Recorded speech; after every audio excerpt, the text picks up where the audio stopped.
Kami ay nakatanggap ng isang nakakainteresanteng impormasyon tungkol sa posibleng bagong missile acquisition ng Pilipinas mula sa India. Ayon sa mga ulat mula sa Indian press, inaasahang maisa sa katuparan sa taong 2026 ang isang posibleng kasunduan na nagkakahalaga ng humigit kumulang $200 milyong para sa pag-export ng Akash-1S Mobile Air Defense Missile System patungo sa Pilipinas.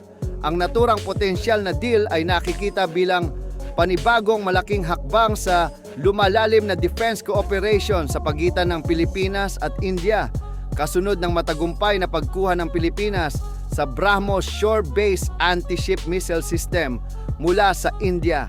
Batay sa mga impormasyong lumalabas, ang Akash-1S ay posibleng iugnay sa pangangailangan ng Philippine Marine Corps para sa isang Short Range Air Defense System o SBADS. Kung matutuloy, maaari itong magbigay sa Philippine Marines ng mas modernong kakayahan upang protektahan ang kanilang mga tropa, command posts, strategic installations at iba pang mahahalagang pasilidad laban sa mga banta mula sa himpapawid.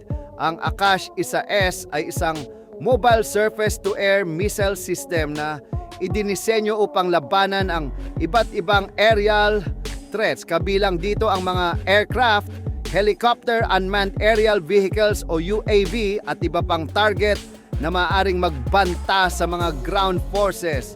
Isa sa mga pangunahing katangian ng mobile air defense system ay ang kakayahan nitong ilipat mula sa isang lokasyon patungo sa iba na mahalaga para sa mga unit na kailangang manatiling mobile at flexible sa operasyon. Maaari rin itong gamitin upang magbigay ng air defense coverage sa mga unit na nasa frontline o sa mga lugar na nangangailangan ng dagdag na proteksyon. Ang posibilidad ng pagkuha ng Akash-1S ay lalong naging kapansin-pansin dahil sa matagumpay na partnership ng Pilipinas at India sa ilalim ng BrahMos Missile Program. Ang BrahMos acquisition ang nagsilbing isa sa pinakamalaking defense deals sa pagitan ng dalawang bansa at nagresulta sa pagbuo ng mas malalim na ugnayan sa larangan ng defense technology at military cooperation. Sa kasalukuyan, patuloy na isinasagawa ang deliveries ng BrahMos system para sa Philippine Marine Corps, kabilang ang mga missile launcher at iba pang supporting equipment. Dahil dito, ang posibleng Akash-1S acquisition ay maaaring maging panibagong indikasyon na lumalawak ang defense cooperation ng Pilipinas at India. Kung ang tinatayang $200 milyong na deal ay tuluyang mapagtitibay sa 2026, maaari itong maging isang mahalagang bahagi ng modernization program ng Philippine Marine Corps. Magbibigay ito ng mas organisado at mas layered na air defense capability, particular sa pagprotekta sa mga marine units at mahahalagang lugar laban sa aerial threats.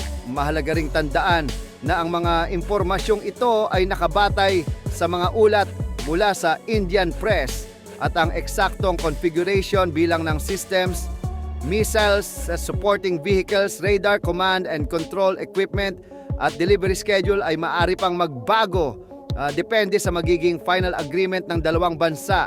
Kung maisa sa katuparan ang acquisition, magiging isa itong malaking karagdagan sa defense capability ng Pilipinas at posibleng magbigay sa Philippine Marines ng mas modernong paraan upang harapin ang lumalaking banta mula sa himpapawid sa pagpasok ng Pilipinas sa mas mabilis na modernization ng Armed Forces of the Philippines. Kapansin-pansin ang patuloy na paghahanap ng bansa ng mga bagong missile at air defense capabilities at matapos ang BrahMos, tila maaring Akash-1S naman ang susunod na malaking defense equipment mula India para sa Pilipinas.